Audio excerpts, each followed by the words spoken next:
Hello everyone, Absolute Alma here, and welcome back to another video. It's been a hot minute, I know, sorry. I had ran out of space on my phone. I mean, your girl had like 7,000 photos on her SD card alone, and yeah, I cannot paint in just 32 minutes, not even 58 minutes, which I had been working with in the past. It is way too much, bleh. Can't do it, so I spent a while just clearing out my phone just so I can make another video. Yay! So last week patrons voted for a traditional gouache speed paint slash voiceover, so I'm giving it to you guys. Thank you guys so much for voting. Super appreciate your decision making for my life because I'm so indecisive. So yeah, here it is. Yay, gouache speed paint. Guys, this is one of my most favoriteest paintings I have created yet, and it's hilarious because I didn't care much about the sketch. She'd been sitting there for straight up months, and I just kept skipping over her because the concept was so mediocre. I'm like, eh. But then when deciding to make a new YouTube video, was going through my stash of sketches, came across this one, and I was like, I think it'd be relatively easy to paint.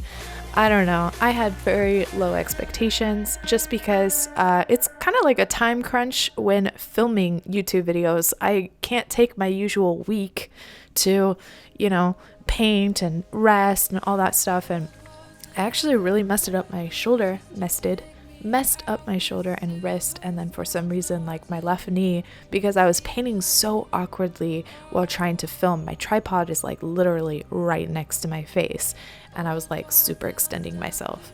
So overall, as you saw in my cringy intro, it took about 3 days to work on her. No, it took 2 days to work on her and about 3 hours to fully complete her, and that was just because I had to take a lot of breaks, more normal than I usually do. More normal? Oh my god, I can't even speak. I had to take a lot of breaks because I had messed up my shoulder while painting this, so don't do that, guys. Take lots of breaks. It's very, very important. And it really, if you end up hurting yourself, you're out of commission for like a lot longer than if you had just taken those damn breaks. You know what I mean? So a quick overview of the process with gouache. So I essentially use gouache like watercolor in the beginning. I do very light washes. And so that's why you see me kind of hopping around in a lot of areas, is because there's areas that are wet and it's taken a long time to dry because it's very diluted down. So I like to do washes first because with gouache, it's very hard to layer.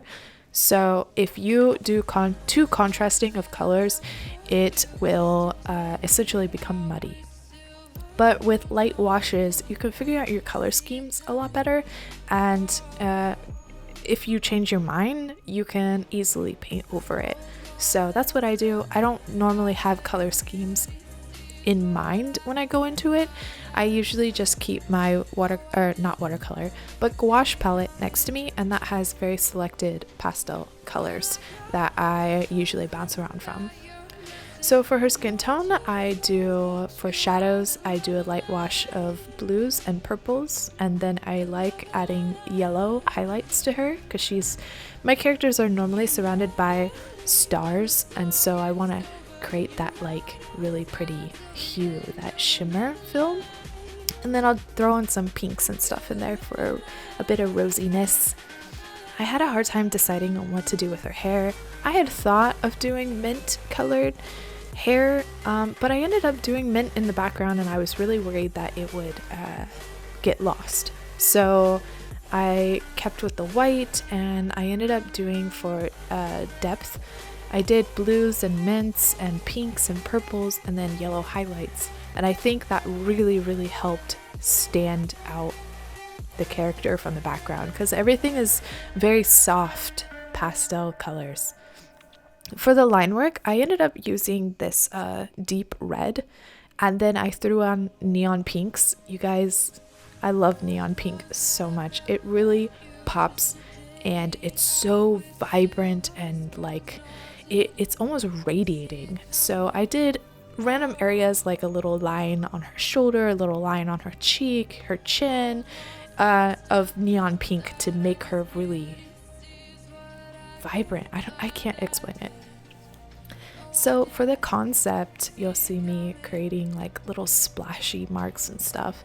So she's supposed to be like essentially coming out of like a strawberry milky space and sort of breaking through. So there's like shattered pink glass stuff for contrast. But like breaking through a barrier or a glass ceiling to like her higher self, which is something that I'm currently working on. I've been reading a lot of motivational stuff to keep myself pumped up because I get really depressed.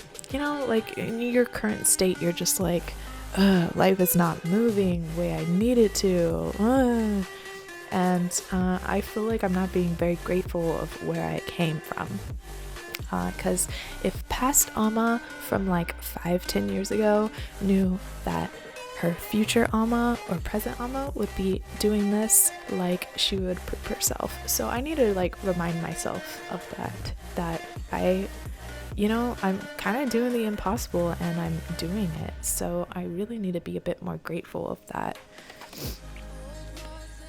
But overall, honestly, this is probably my most solid painting I've made so far, and essentially for her being so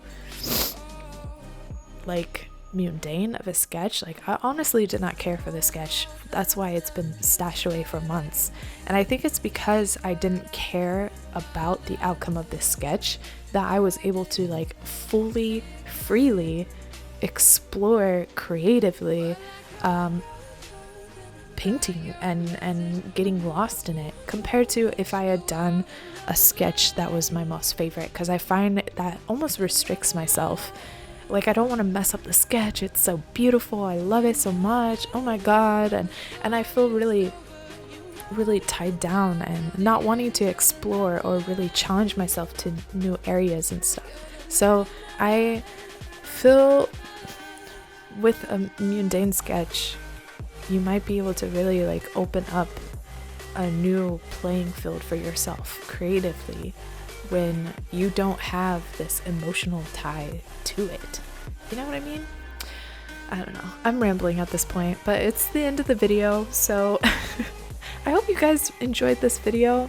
Comment down below what kind of summer food and fruits do you like if you made it this far. Also want to thank patrons again. Thank you so much. You are my backbone. You are the reason why I'm doing what I'm doing. You're keeping me afloat. And thank you for everyone else who is not able to support me monetarily.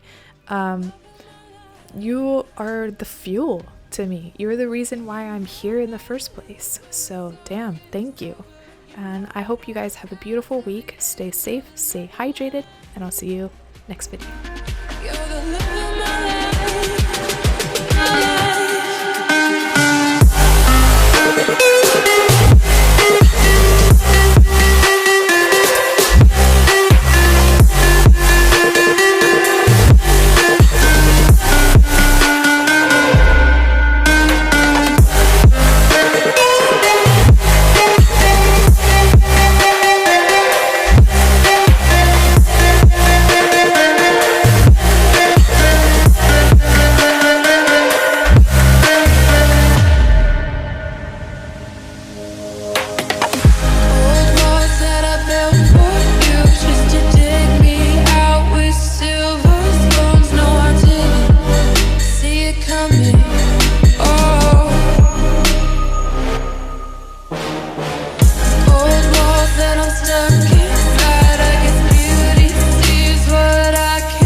Well, I got